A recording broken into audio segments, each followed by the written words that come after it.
Hey there, teachers. Welcome back to the Teacher's Lounge podcast, your weekly dose of support, sanity, and the occasional laugh through the chaos moment we all desperately need. I'm Rachel, your host, and this podcast is all about creating space for educators like you to feel seen, heard, and guided. Whether you're sipping lukewarm coffee during recess duty or hiding in the supply closet for 2 minutes of peace, this episode is for you.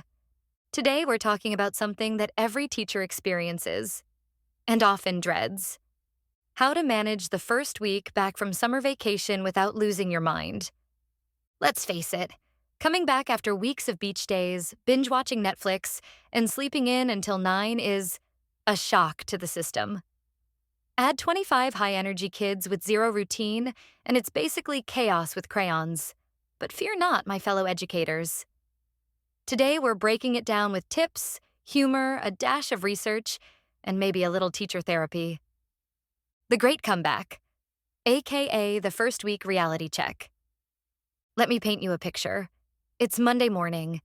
You walk into your freshly decorated classroom. You have plans, you have color-coded folders. Your Sharpies are new and full of dreams. Then the kids arrive. Within 10 minutes, someone has lost a shoe.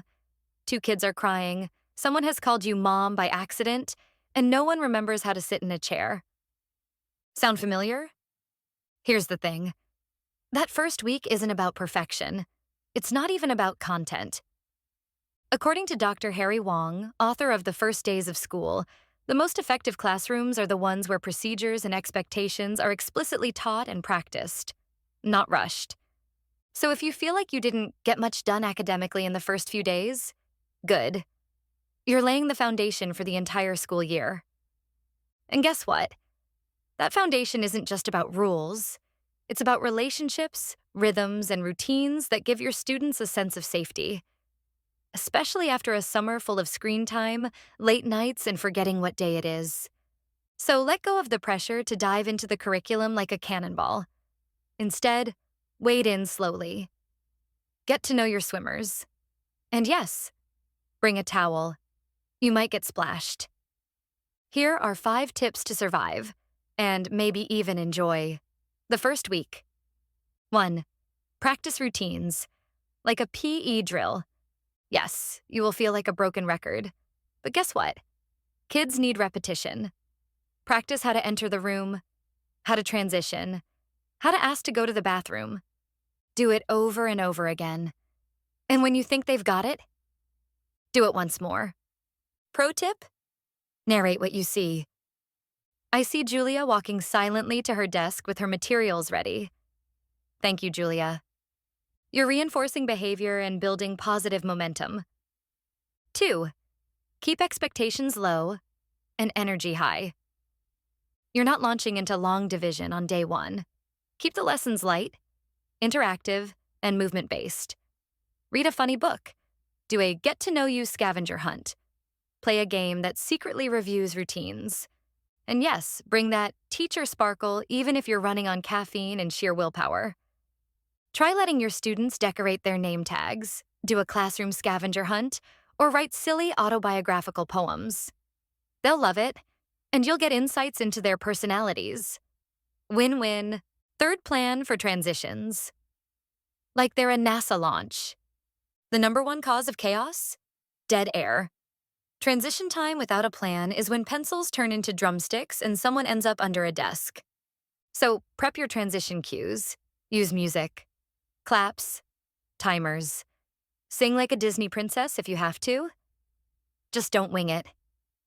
One of my favorite tricks? When the timer ends, you freeze like a statue. Then play a quick countdown sound. It's fun. It's effective. And yes, it works like a charm on even the squirmiest bunch. 4. Build relationships before rules. Here's a little research bomb for you. Studies in the Journal of Applied Developmental Psychology show that students are more likely to follow rules from teachers they feel emotionally connected to. So take the time to learn their names, laugh at their jokes, even if they're terrible, and share a bit of your own story. Pro tip? Eat lunch with your students on day 1 or 2. Sit with them. Be present. Let them see that you're human too. The dividends this pays down the road are immeasurable. 5. Go home on time. This is not the week to stay until 7 p.m. laminating everything in sight. You will burn out before Friday. Choose rest. Eat something besides crackers. Touch grass. Text your teacher bestie just to say, still standing. Kind of. Remember, a regulated teacher equals a regulated classroom. Let me tell you about my first year teaching. I spent 2 hours on Sunday night color coding bins. I wrote an actual speech for the first day.